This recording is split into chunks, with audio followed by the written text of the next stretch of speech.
look at how patients who've come through here have fared compared to other places, I think that they have a really good record in terms of patients being discharged and patients recovering at higher rates than what you see elsewhere. And I think that that's because they're doing so much good stuff. An update on our situation here in Florida. We are now have tested 320,000 people in the state of Florida. As many of you know, there was not very much testing going on anywhere in the country just 2 months ago. So we've been able to ramp up a lot. Cleveland Clinic's doing a great job with different things. We, of course, the state and the National Guard have supported sites such as the one in Broward County that's been very, very successful. If you look, the last 2 days we've reported close to 37,000 test results.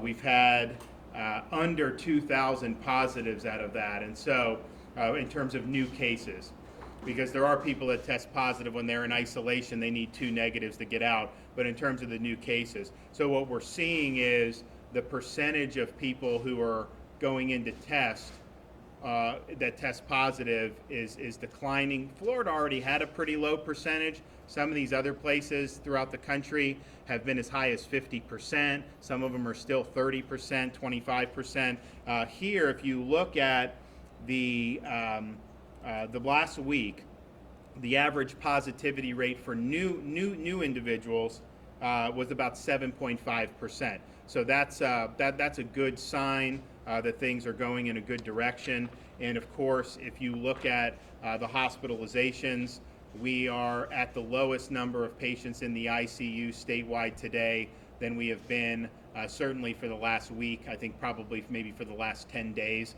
And so you're not seeing people going into the ICU or into the hospitals at the same rate that you had maybe 3 weeks ago. So in terms of flattening the curve, making sure you have enough hospital resources, that's all very, very important. One of the things we've also done, so we have the drive-through testing sites like the one we have in Broward County. We've done 2 in Palm Beach that we've supported with the Florida National Guard, 2 in Miami-Dade, Jacksonville, Orlando, and then we've supported with supplies a number of testing sites throughout the rest of the state. But one of the things we figured out was not every community was accessing the testing in a uniform way. So we created walk-up sites that are mobile to administer tests on a walk-up basis. I mean, not everyone has a car that can go through a drive-through testing site. So we started that in Jacksonville in conjunction with the University of Florida. We've done a couple sites in Broward, Palm Beach. We have Hillsborough, Orange County. We're going to continue to do it. So those walk-up sites just in the last week have done over 4,000 tests, which is very good. The other testing that we've really ramped up is, we know the nursing homes have been the #1 place that's been at risk from the beginning. That's why we made sure all the staff were screened, required that, banned the visitors from going in, requiring wearing personal protective equipment. And the state of Florida alone has sent millions of masks just for our long-term care facilities and nursing homes. So we did that. You did have some nursing homes that didn't follow and allowed sick people to come in, and there were negative results from that. You had other situations where an asymptomatic staff member passed the screening, but then spread it to the staff and eventually to some of the residents. So we wanted to figure out a way where you can preempt that. So a couple weeks ago, I created National Guard strike teams to go proactively into nursing homes and assisted living facilities. These are 4-man teams. We now have 50 of these teams operating throughout the state of Florida. They've already done 5,000 tests. I think you're going to see that number increase. But if you see signs of an outbreak, then you can contain it, you can isolate who needs to be. So I think it's a way to protect our most vulnerable residents, and we've been really intent on doing that from the very beginning. Going forward, there's going to continue to be a need on testing. We have contracted with 2 different of these labs that can do high throughput testing. So that's 18,000 samples that we'll be able to submit to these 2 labs a day. We're promised a 24-hour turnaround, but 24 to 48. I've been doing this now long enough that I know when lab tells you 24, sometimes it's not 24, but we think we can get it in a reasonable amount of time. So that will be able to allow us to expand capacity even further. And then I've also ordered the Department of Health to buy high throughput machines for our state labs. We have 3 state labs, Jacksonville, Tampa, Miami, and they do a good job, but they are only processing hundreds of samples a day as their maximum. We want high throughputs so that we can do significant amount in the state labs. That would be, if you're in Southern Florida, we take it every day to the Miami lab, run it through, and then hopefully be able to get a result the next morning. And so those are set to arrive later in the month of May, but we think by the summer we would like to have that set up. So you're looking at 10,000 samples a day just in the state labs in the state of Florida. And also with expanding testing, I ordered the Surgeon General yesterday to allow pharmacies the authority to, if you're a licensed pharmacist, to be able to administer COVID-19 testing. And so we think that that could be a convenient way for people to have additional access to testing, particularly as we move forward in dealing with this pathogen. We have now been confirmed that we will have the antibody tests that the state has ordered. There's a company that has them FDA approved. They agreed to sell them to us. They said we're going to have to send to New York first because they've had much worse problems in New York than Florida. But we are going to get the next shipment, and that's due May 1st. If you look at the University of Miami, they were able to do a study, which I think was very important, trying to identify the extent to which people in the population have antibodies, which helps inform us about the risk of hospitalization, the death rate, and really get a true sense of that. So I think it's really, really important.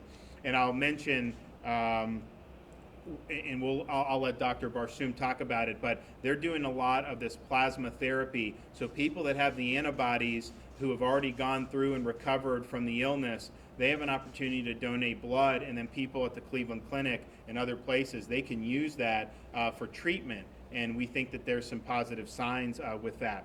Of course, one of the main reasons why we've done these measures, the mitigation measures and the social distancing, is to flatten the curve, particularly to protect hospital resources. We're right now statewide, the available number of hospital beds is 41% of all beds are available right now. To put that in perspective, that's significantly more availability in both the regular hospital beds and in the ICU beds than we had before the pandemic began statewide. So I think part of it's for the work of places like the Cleveland Clinic, part of it the people of Florida doing the right thing. With the curve flattening, you have availability. We don't have the resources being taxed like you've seen in some other states throughout the state of Florida. I'll remind everyone you can text FL COVID-19 to 888-777. Again, FL COVID-19, 888-777.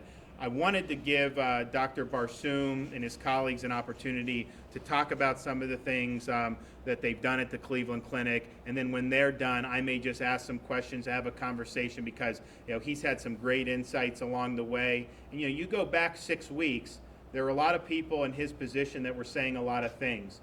Some of them were just dead wrong on what they were saying, and I think everything Cleveland Clinic, when we would ask how things are going, it was all based on hard data, facts, and rigorous analysis, and that was why we really appreciated getting the counsel for them. So please take it away, and we'd love to hear what you have to say. Thank you so much, Governor. First, let me thank you for being here, and thank you for your leadership throughout this crisis. I also want to thank Secretary Mayhew from the Department of Health from ACA. I have to say that the work that she's done in helping create a sense of collaboration around all of the hospitals in the state of Florida has been absolutely incredible. In fact, we have daily phone calls with our colleagues throughout Southeast Florida to ensure that we're all aligned in being able to react in case of anything unforeseen or any emergencies. And again, a lot of the credit to that really goes to Secretary Mayhew and to the governor for really creating that culture for all of us. I think that's incredibly important. The second thing that I would say is we are absolutely honored to be able to play the role that we have played here in the state of Florida. It has been an incredible opportunity to see the healthcare system as a whole throughout the state to step up to take care of over 20 million people that live in the state of Florida, and that's truly an honor for all of us. There is no greater honor than when another human being trusts you with their lives or the lives of their family members.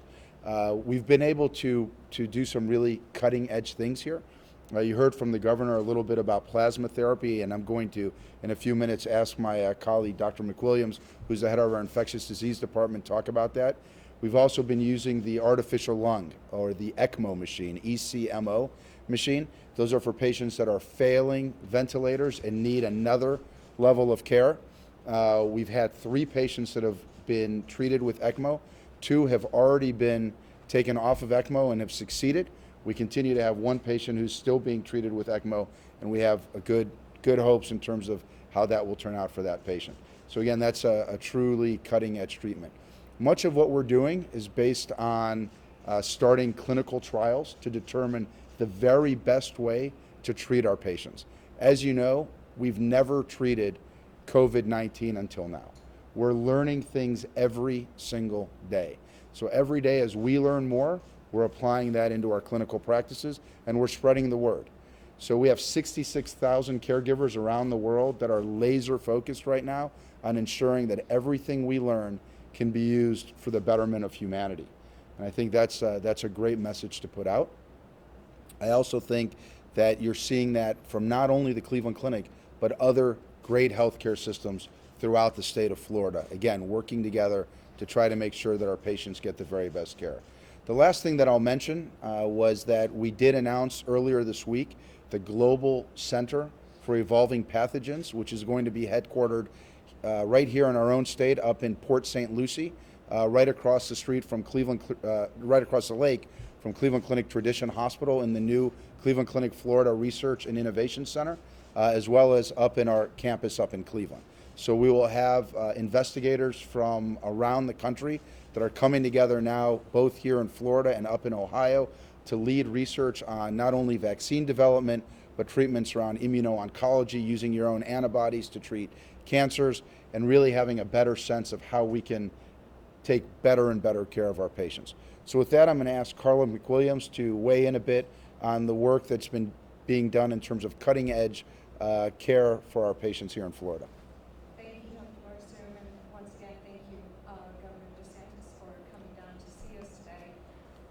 It's really an opportunity, a lovely opportunity to have you here and for us to speak about some of the things that we've been doing. I have been on the front lines, of course, taking care of many of the patients we have in the hospital with COVID. I've had the privilege to be a part of the team where we are offering artificial lung therapy.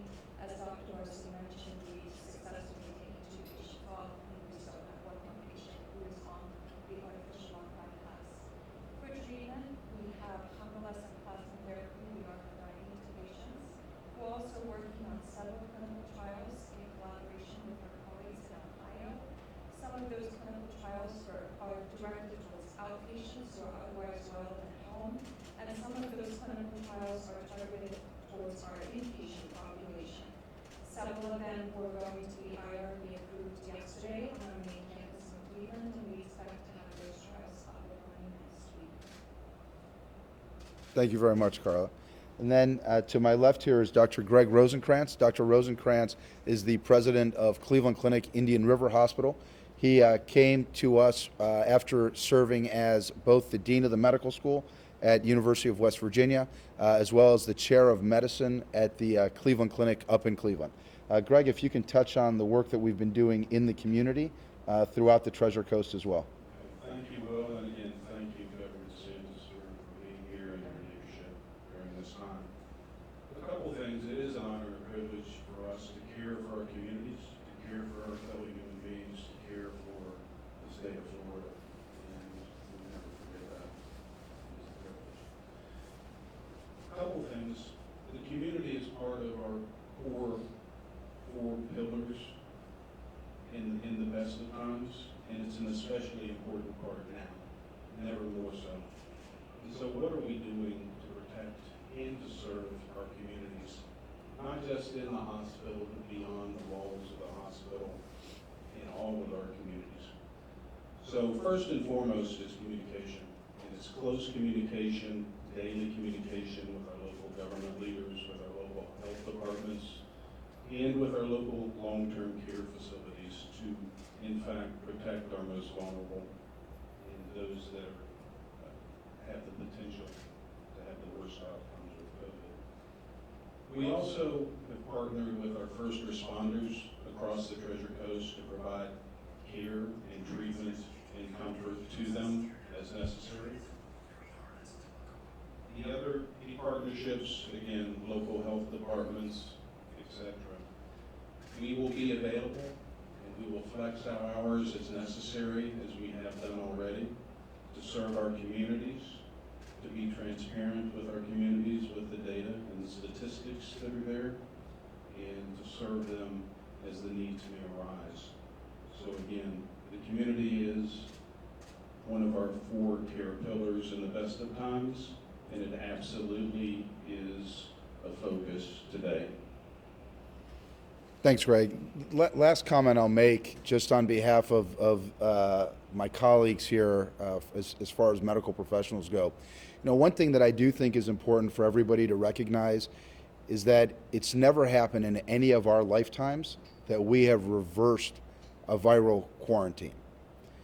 So what we're going to be seeing here over the next several weeks and months will be educational to each of us every single day. I think that there's a lot of excitement about seeing what happens as we move forward, as we start slowly seeing changes with the requirements that we've had put in place. But please recognize that we will learn every day, and we may have to step back from some of those decisions as a society. And also understand that you have to recognize where you sit in terms of your own personal risk. I have my own parents who are 75 and 84 years old, and I've told them that regardless of what happens in the coming weeks, I expect that they will still remain indoors. And when they're outside, they will always have a mask on, they'll wear gloves. As a society, some of the principles that we've learned around social distancing, frequent hand washing, for example, wearing masks when we're out in public, preserving some sense of personal space, these are things that we have to stick with. So recognize that just because you can do something doesn't mean that you should do something. And probably most importantly is if you have any symptoms at all, a cough, GI problems, a sore throat, a fever, it is your social responsibility to your fellow human beings to stay home and to get tested. So even if you have the opportunity to go back to work, if you are sick, you need to say something about that.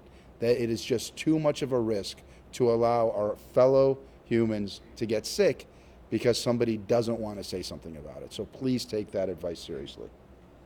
Well, great. Can you say a minute, because I was talking with Dr. Barsoom a week or two ago, and I was asking him about, because they're learning things every day. On a ventilator, it was like 88% were dying on the ventilator.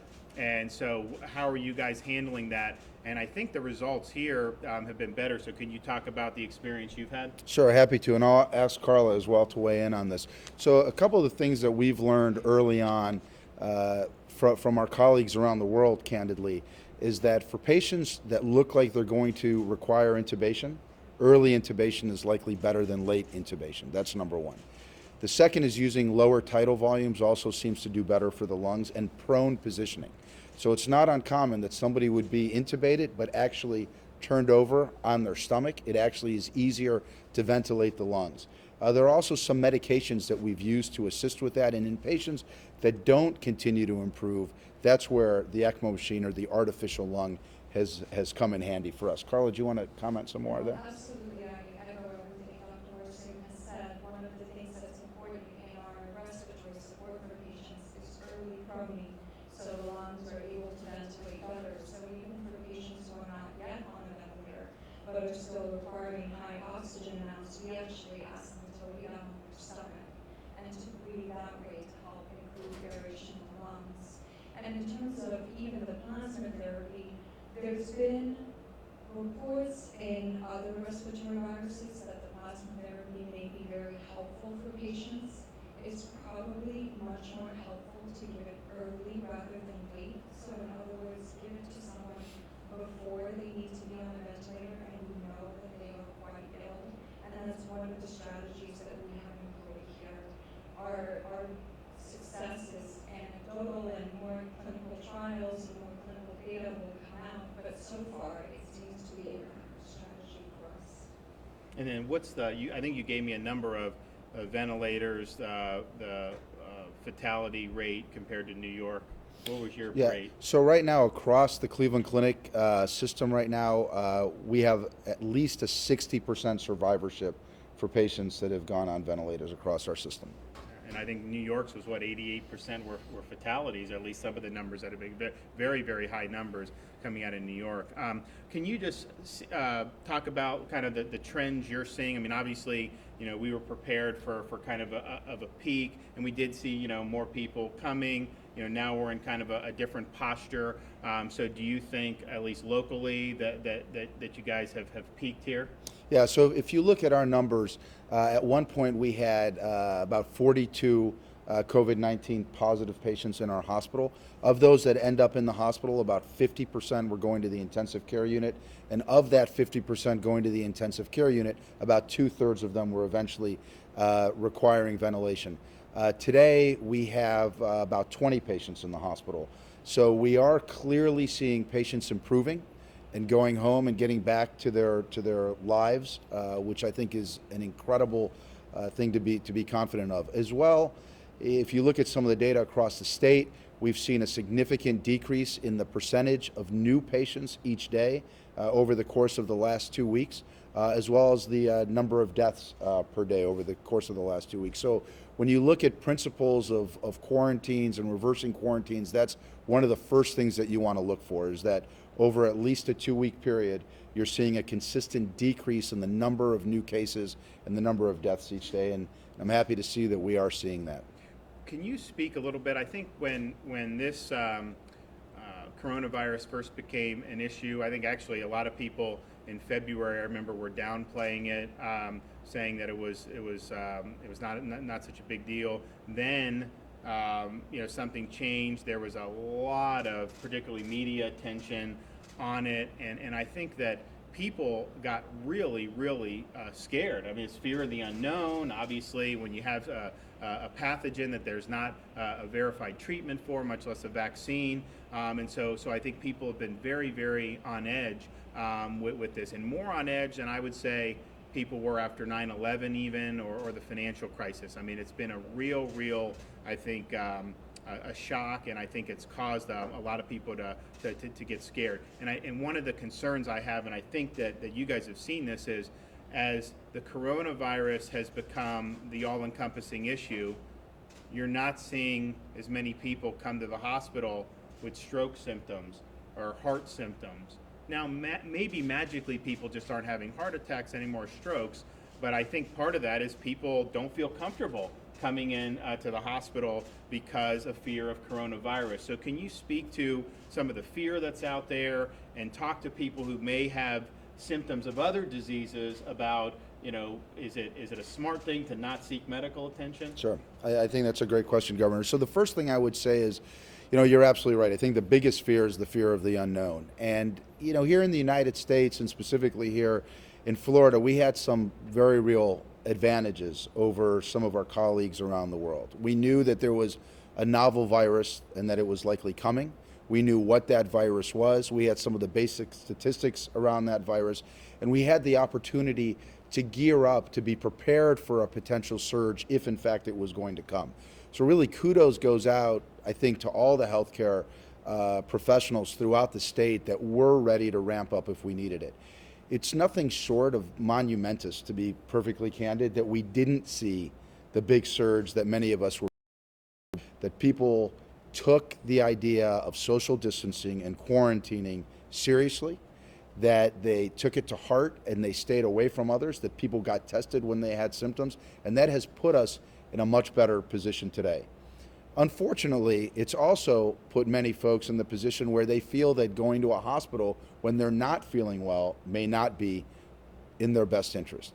I want to tell you that every hospital has taken incredible efforts to ensure that our hospitals are as safe as possible. If you look at a study that just came out last week from our colleagues up in Cleveland, they've shown a 38% decrease in patients presenting to the hospital with stroke and heart attack symptoms. Now, the reality of it is, if you're a data-driven person, you would think that the incidence of people having heart attacks and strokes has likely stayed the same. That means 38% fewer patients are seeking care. That's a problem. We need to make sure that people understand that our hospitals are as safe as they can be. We check the temperature of every person that comes into any one of our sites. We have masking in our hospitals for everyone when they're patient-facing or working with other colleagues within a 6-foot area. We test all of our patients before any procedure, and every patient that gets admitted to the hospital is tested.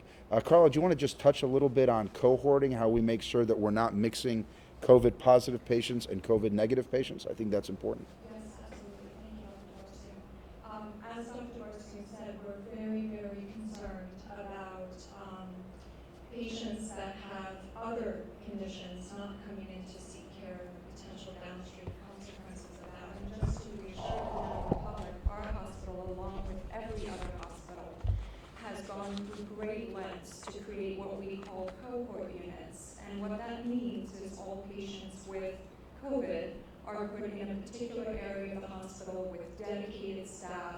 We have environmental cleaning done on a very consistent basis that essentially excludes or removes any risk to any of the other patients who may be on other floors or in other areas. Again, it's not just Cleveland Clinic that's doing this, it's every other hospital in the country, and I think the general public needs to feel safe, and we are able to provide that care. We don't want people who are ill to stay home and not seek medical attention when it's necessary. Well, thank you. In terms of, you spoke a little bit about going forward, some of the things that'll be important.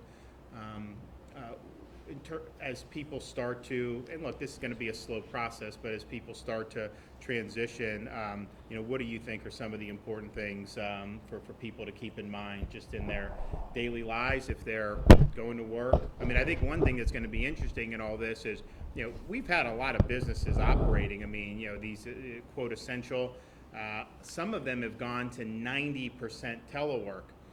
And I think what they have found is they could still get an awful lot done doing things like telework, where you're not having density in a workplace, but you're still doing what needs to do. Now, obviously, every employer, depending on what they're doing, just doesn't have the luxury of doing that. But I think you're going to see business practices, having gone through this, there's going to be things businesses were doing just 2 months ago that they're never going to go back to.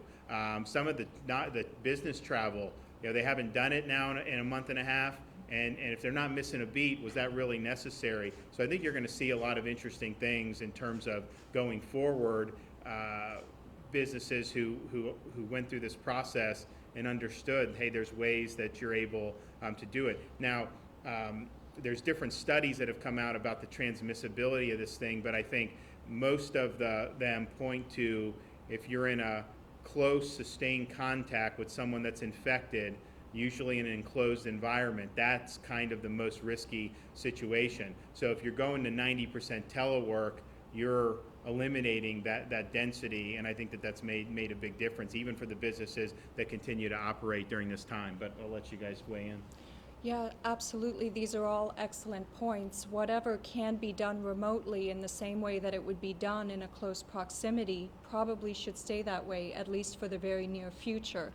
And for those people who do return to the workforce, that social distancing and those rules still need to apply, which is greater than 6 feet.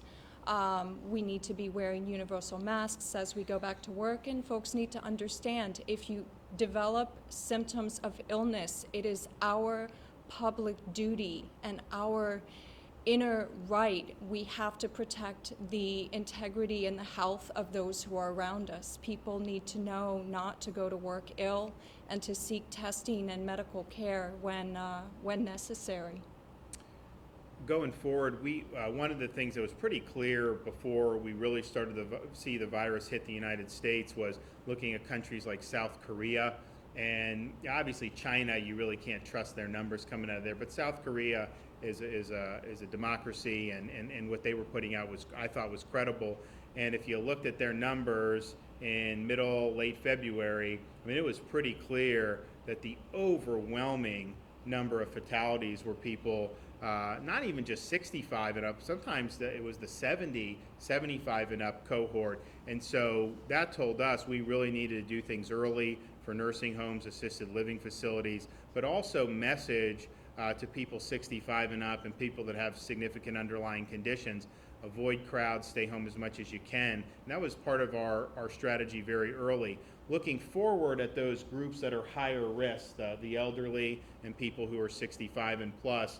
And obviously we could still have orders in place on them, but just aside from that, what would your advice be to folks who fall in some of the higher risk groups? Stay home. This virus overall, as everyone knows, the mortality rate is not that high, but out of the people who do develop severe illness, a need for a ventilator, or eventually succumb to the disease and pass away, almost all of them have underlying health conditions or are elderly. And so until we are positive that cases have really gone down and we've gotten ahead of this, the people who are at the greatest risk should continue to stay home and minimize their risk and interaction with others. That is the responsible thing to do for your own health and safety. One of the things Cleveland Clinic's been great at is, obviously Florida, I mean, we're God's waiting room, we've been called. I mean, we've obviously got a lot of facilities for senior citizens throughout the state. And I knew we had a lot, but until I was surprised at the sheer number. So we have a lot of this, and we focused on, we put a lot of things in place. But what happens is, if there's an issue at one in a community, you have like Cleveland Clinic, they're on site. They will send people out there. And so it's not just the state. We have healthcare providers doing it, and I think many of them are starting to do it. But Cleveland Clinic has been great really from day one, because it's in their interest to try to reduce an outbreak in a nursing home. I mean, you don't want to have 50 patients coming in here if you can stop it at the front end. So they've been very proactive about that, and I think that that's made a difference. And as we go forward and look at, okay, what's the next phase in terms of doing things like the quote elective procedures, the reason why we stopped the elective procedures was wanted to make sure there was enough hospital beds in case of a surge of COVID patients. Obviously, we've had a lot of capacity throughout this whole thing. Also enough personal protective equipment. They have models about PPE usage that they use. So we want to make sure that the providers have that. But then one of the other things that we're going to ask them to do is, like, if you're going to do this elective procedures again, we want to make sure that you're part of the solution to help safeguard our most vulnerable populations. Cleveland Clinic's already doing it, but we want all the hospital systems throughout the state of Florida to be on board for that as well. I think we can take a few questions. Anyone have any closing comments before we take questions? I would just say again, I mean, I think that at this point in time, first of all, any loss of human life is tragic, and it's early, obviously, to state that we've won this, that we're victorious. There's still a lot ahead of us where we will learn every day, and obviously we have lost loved ones, we've lost friends, and that is absolutely tragic. That being said, there's a tremendous amount of hope for us moving forward, in that we've learned a lot about this disease. We've learned a lot about transmissibility, and we've also learned that there are mechanisms that we can put in place that slow the spread and potentially halt the spread. That, I think, is a great message to recognize. So moving forward, taking all of these things that we've learned will continue to play a role for us every day moving forward to ensure that we minimize that loss of life, and at the same time recognize that there are other folks that are sitting at home right now with medical problems that need care that we can take care of. So it's clearly a balancing act, and I think it's going to be a process of getting through it and learning about it, but I do believe that we'll be victorious altogether. Great. All right. Yes. Governor DeSantis, Yes. you said that this week that Florida flattened the curve, and I can't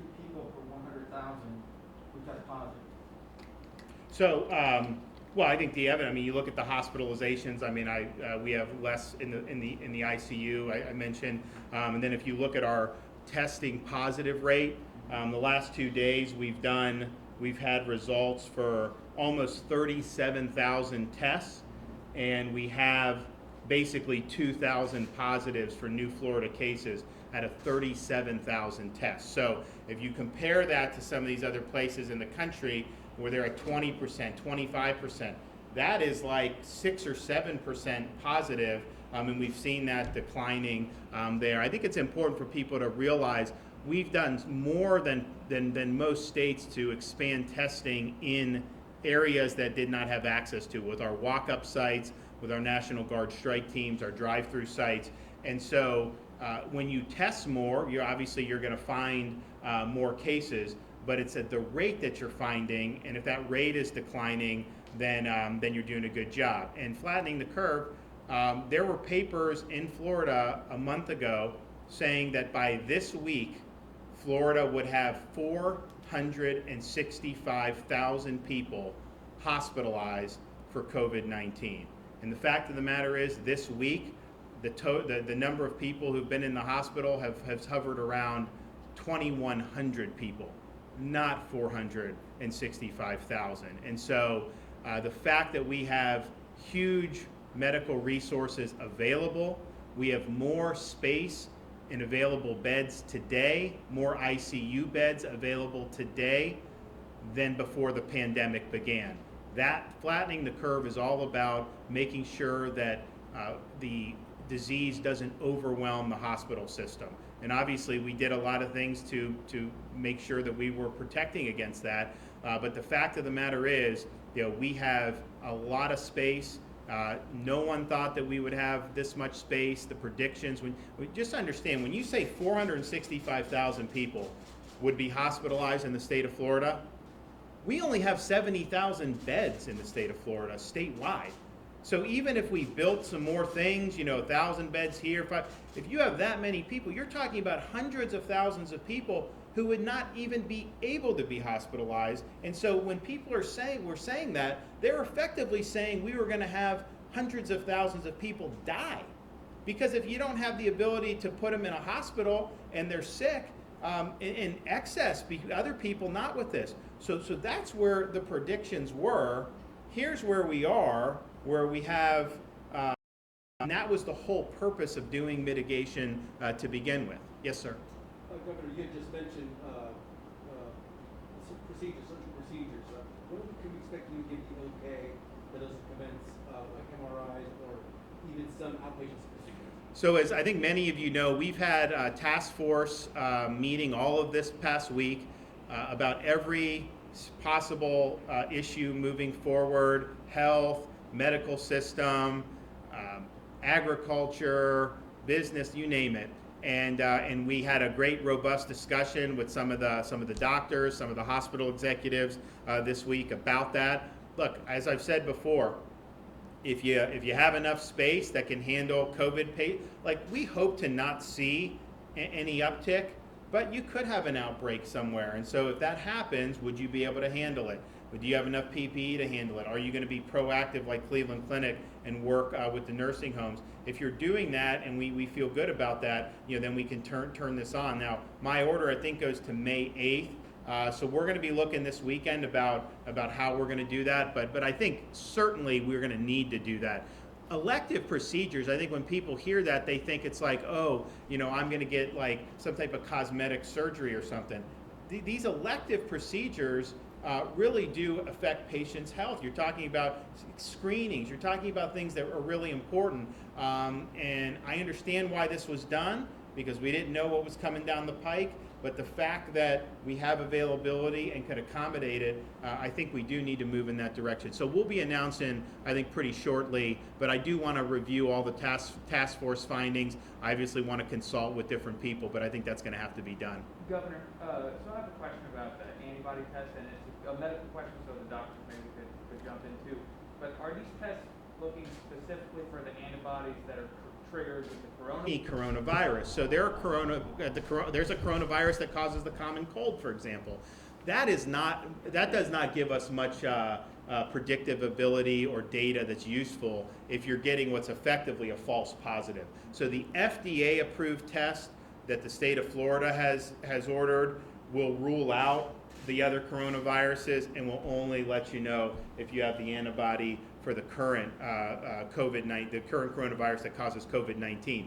And that's very, very important. I think Stanford, LA County, University of Miami, these studies we've seen, I think that their test did distinguish between those two things. And obviously if they don't, then there's not a lot of validity to the test. But I think what they showed is, in varying degrees, exponentially more people having the antibodies than have actually tested positive. And it seems like the overwhelming majority of the people that had the antibodies never even had symptoms. And so that's saying that this thing was more widespread than we had thought. It's not that people, it's not even that they weren't getting tested. They had no reason probably to think they needed to get tested at the time. But the larger that denominator of people with the antibodies is, the lower the overall hospitalization rate and the lower the overall fatality rate of the disease. And so the more antibodies that we determine, is that I think it's a good news. Some people say, oh, well, that means there's people that haven't been tested and positive. But I think it's much better news than that, because I think it shows that for the vast majority of people who acquire this, not only are they not going to end up in the hospital, not only are they not going to end up dying, they may not even know that they have it. Now, there's a negative to that, because if you don't know you have it and you can spread it, then it makes it difficult to say, okay, if you're sick, don't go to work, as if that's going to solve it, because someone may not be sick and they may be able to. And we've learned now, I think, there's people that go in for COVID who never have a fever. And so I did a fever check coming in. It's a good thing to do, but that's certainly not foolproof to do it. So there's a lot of good things that go into it. I know, what are you guys doing with antibody testing, and did you want to weigh in on the efficacy of that test? Sure. Right now, we're not offering antibody testing. One of the things that's very important that you pointed out is many of the antibody tests that are available do not distinguish between COVID-19 versus the other 4 coronaviruses that cause the common cold. If you're going to use a test on a mass scale for population-based screening, you need a test that is essentially 99.99999% sensitive, meaning you're going to pick up every single infection that occurred, and you need it to be 99.99999% specific, meaning that you are almost 100% certain if you detect a positive result, you are looking at a true positive and it is not cross-reacting with those other 4 common coronaviruses. A lot of places are making these antibody tests and doing everything that they can to get them up and running. But right now, at this time, we have not implemented antibody testing for that reason. Well, we're going to do, one of the reasons you do it is to get a sense of the prevalence of the disease, get a sense of the true lethality of it, but also just in terms of the uses of it for healthcare workers, for example, people that work in nursing homes. If you have the antibodies, you're less risk. And I think there's a debate about, how long does this immunity last for? But clearly, if you have the antibodies, you're going to be less of a risk working with vulnerable populations. So that's a great thing to know. And then even just normal workforce, I think it's a good thing to know. Yes, sir. Governor, good morning, and thank you for joining us this morning. I know your schedule is busy. I want to commend you on allowing the Cleveland Clinic the opportunity to bring such great information. Very vital, and I'm sure if I got sick, this is where I want to be. I want to let the medical information come out first before my question. And my question is, do you feel you should have been transparent with small businesses in Florida that there was 1,000 or less small business bridge loans available? Thus, you let down 95% of the businesses that applied, which resulted in about 1. Yeah, no, that's not true. So excuse me. All right, listen. So what we did was, okay, I'm going to answer your question. So stop. So what happened was Congress was doing this PPP. So that was really the best loan program, because you get the loan. It's not really a loan. It just gets forgiven. And so they were debating it, but we know how Congress works. So I needed to figure out a way. How could we do some type of short-term thing to get people who were just in dire straits? So we did the $50 million. I announced it at $50 million. I don't know why anyone would think it was anything other than that. That's what it was. And we were offered that. Now, that does have to be paid back. It's a very low interest rate. The federal PPP is better. There's just no doubt about it. So the goal is to throw that as a lifeline until we got to the PPP. Now, what happened with the federal PPP is it ran out of money. And they knew it was going to run out of money, and they did this song and dance with it in Congress, and then they finally now have replenished it. There's obviously been hiccups with the program, but our $50 bridge loan was $50 million, was advertised as 50. We said this is not going to solve every problem. We understood that, but we knew that the PPP was coming down the pike. Governor, with all due respect, that's that's enough. not very valid though, if you don't mind. Yes, sir. Governor DeSantis, you mentioned that the state has purchased high throughput machines for the Bureau of Public Health labs. According to all the epidemiologists, we're going to need a big infrastructure capable of testing. Is this a path towards that? Are those PCR machines? Yeah. So these are big high throughput machines. So we have, as I mentioned, we're doing testing anyways in the labs. Now they only do so much. They each do 900 samples a day, which is actually helpful for doing a lot of other things. But when you're talking about mass testing, obviously it's not enough. We send different things. The hospitals have their own labs. Many of them do, so they run tests. You have private labs that have been doing things like Weston, LabCorp, and so that has led us to do 300,000+ tests. I mean, we got in just the last 2 days, as I mentioned, about 37,000 test results just in 2 days. You look, there are states out there who haven't even done 20,000 tests for an entire state.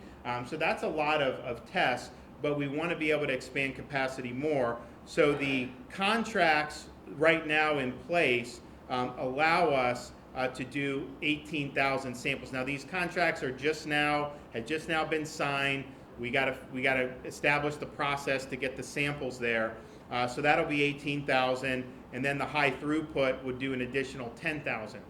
It's, you hear different things about how many tests are going to be needed or not. I can tell you this: we've run these 7 drive-through sites, either direct support or have the National Guard run them, and we have seen a declining demand to go in.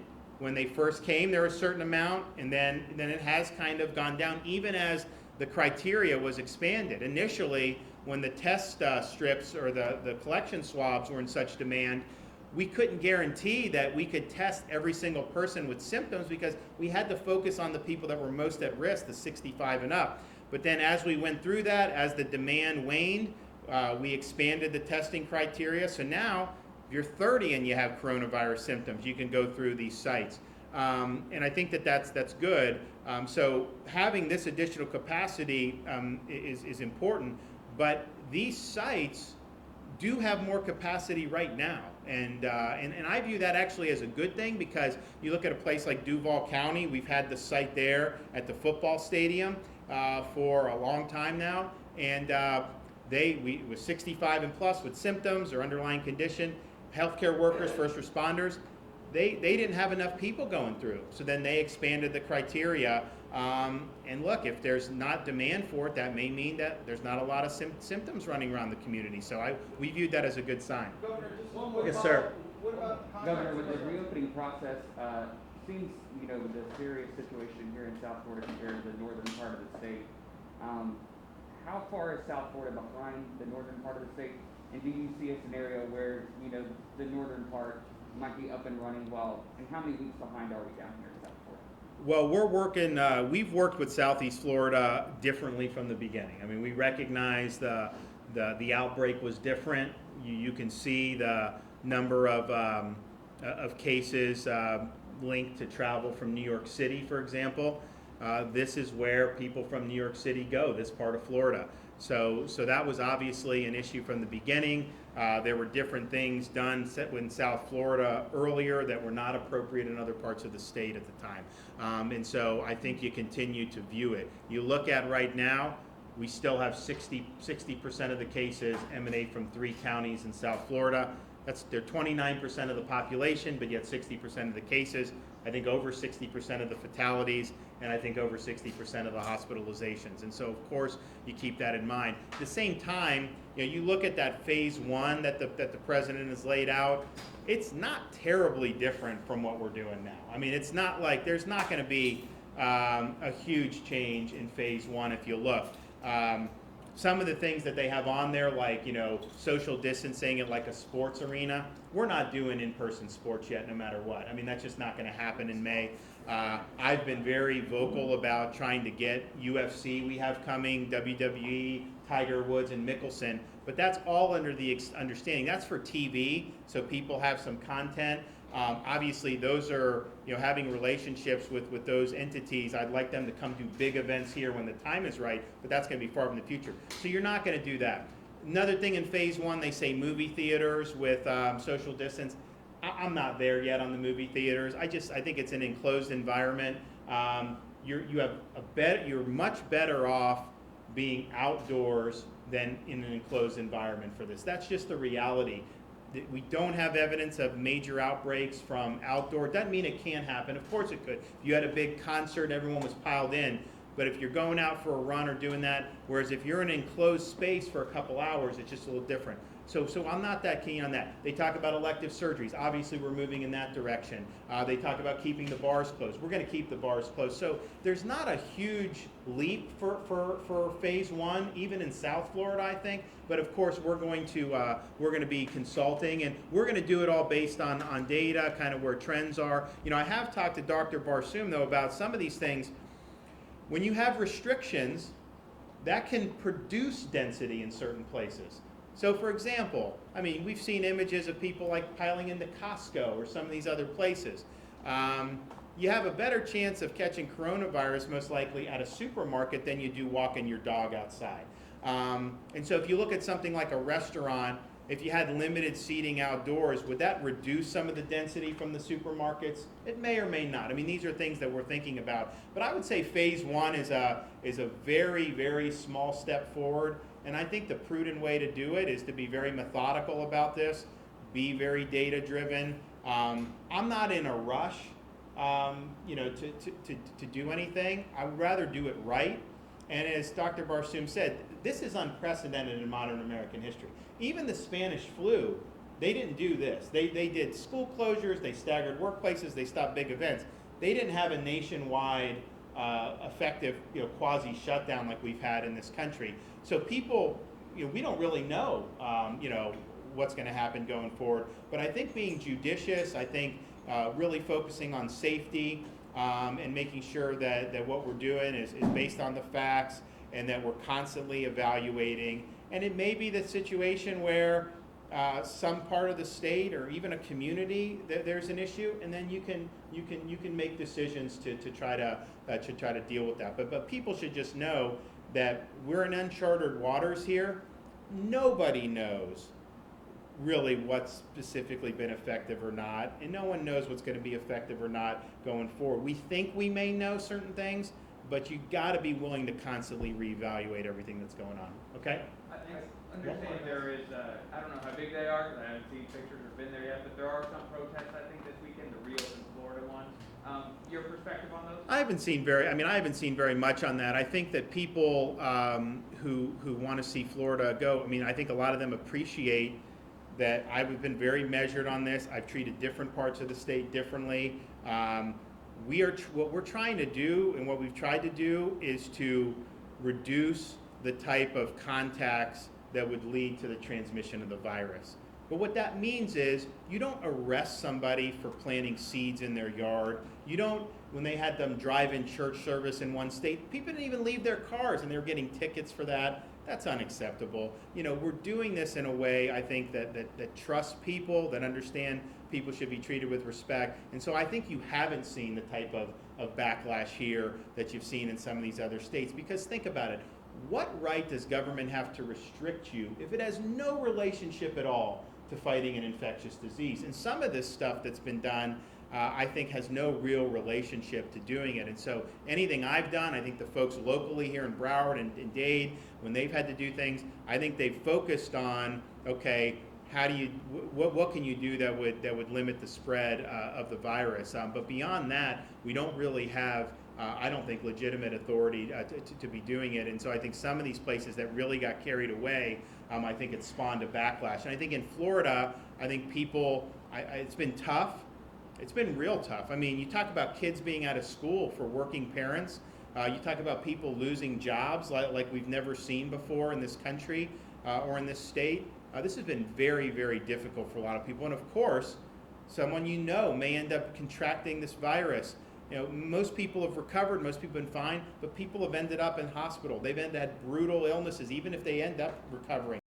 Rate than some of these other states, or what the rate was predicted for Florida, but it's tough, and it's very tough to deal with all this stuff. So I think all those things considered, I think the people of Florida have done a great job. I don't think that you're going to see the type of the type of complaints that you've seen in those other states, because I think we've approached it the right way. I want to thank the Cleveland Clinic again for their leadership, for saving lives, because they have definitely saved lives here in the state of Florida with their excellent medical staff. It's a very well-run facility.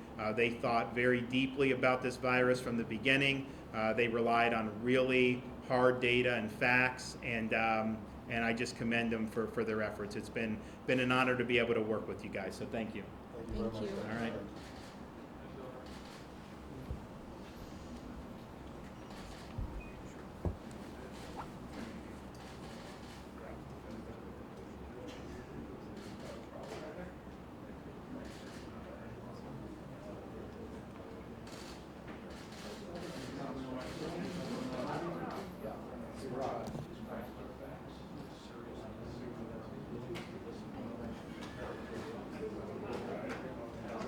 Anybody in the media that wants my story, I'm not a reporter.